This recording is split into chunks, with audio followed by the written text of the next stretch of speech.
He had played Carnegie Hall 3 times. He had performed for presidents, for royalty, for 4,000 people on their feet, 11 Grammy nominations, 2 international competition wins, a career that most musicians spend their entire lives trying to build and never do. His name was Daniel, and on a Tuesday night in February, he walked into the intensive care unit of St. Raphael's Hospital with a violin case and no plan. Nobody had invited him, nobody knew he was coming, and what happened in the next 6 weeks would change him more than 30 years of concert halls ever had. It started with his mother, 71 years old, pneumonia that became something worse. The woman who had put a violin in his hands when he was 4 years old was suddenly in a hospital bed with tubes in her arm and a monitor beeping beside her that he couldn't stop staring at. He sat with her every day for 3 weeks, and in those 3 weeks, he watched what the ICU does to people who are not sick, what it does to the families, the silence, the fluorescent light that never changes whether it's noon or midnight, the way time stops meaning anything.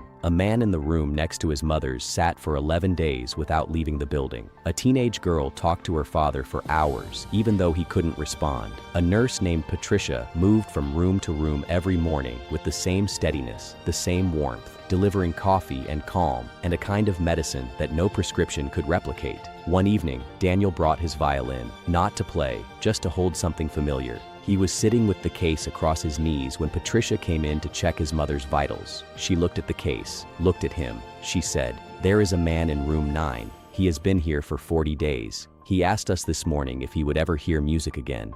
Daniel looked at his mother. She was asleep. She was stable. He picked up the case and followed Patricia down the hall. Room 9 was quiet. The man inside was 73 years old, a retired concert pianist named Edward. He was staring at the ceiling with the expression of someone who has been staring at the same ceiling for a very long time. Daniel didn't say anything. He opened the case, took out the violin, and started playing. Bach, the Chaconne in D minor, 15 minutes of solo violin, the hardest piece in the repertoire, the one he had played so many times he could play it in his sleep. He played the first 8 bars and looked up. Edward's fingers were moving, not deliberately. He probably didn't even know he was doing it. His right hand, lying flat on the bedsheet, was moving through the fingering of a pianist following the melody. 40 years of muscle memory responding to 8 bars of Bach before his conscious mind had fully caught up. His eyes moved from the ceiling to Daniel. He couldn't speak. He had a tracheostomy tube, but he looked at Daniel with an expression that no concert hall audience had ever produced. Not admiration, not appreciation, something rawer than either of those things.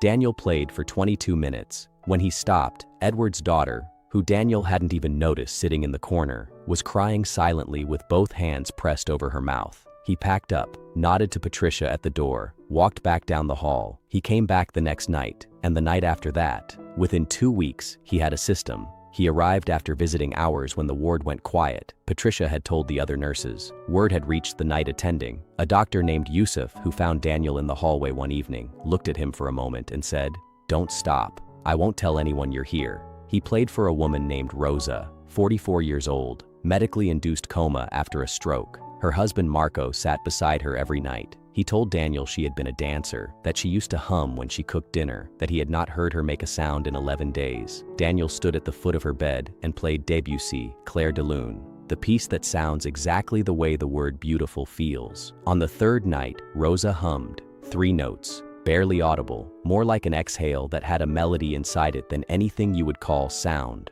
Marco gripped the bed rail with both hands. Daniel kept playing, did not stop, tried not to shake. Her neurologist said later it was the most significant response she had shown, that the auditory pathway is often the last to close and the first to reactivate. That music reaches parts of the brain that clinical stimulation cannot. Daniel didn't understand all of it, but he understood Rosa, humming 3 notes after 11 days of silence. He played for a 16-year-old boy named Matteo. Motorcycle accident, communicated by blinking, once for yes, twice for no. His mother asked what Daniel was going to play. Daniel asked what Matteo liked. She said he had never listened to classical music in his life. Rock music. That was Matteo. Daniel thought for a moment. Then he played the violin arrangement of Nothing Else Matters by Metallica. Improvised, standing at the end of the bed.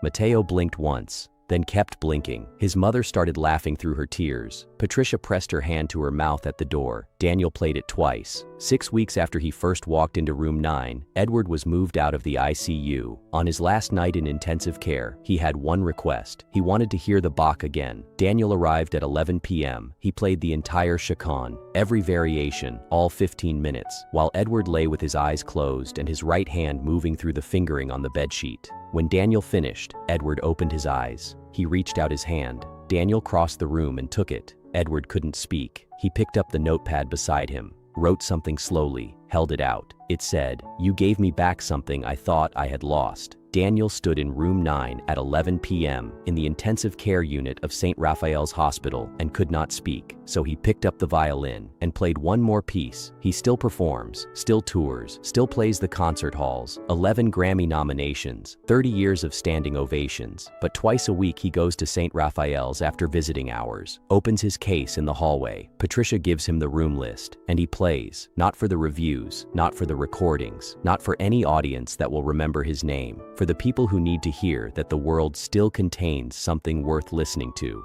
Here is the part of the story nobody knows. His mother came home in March. She is 71 years old, and she is doing well.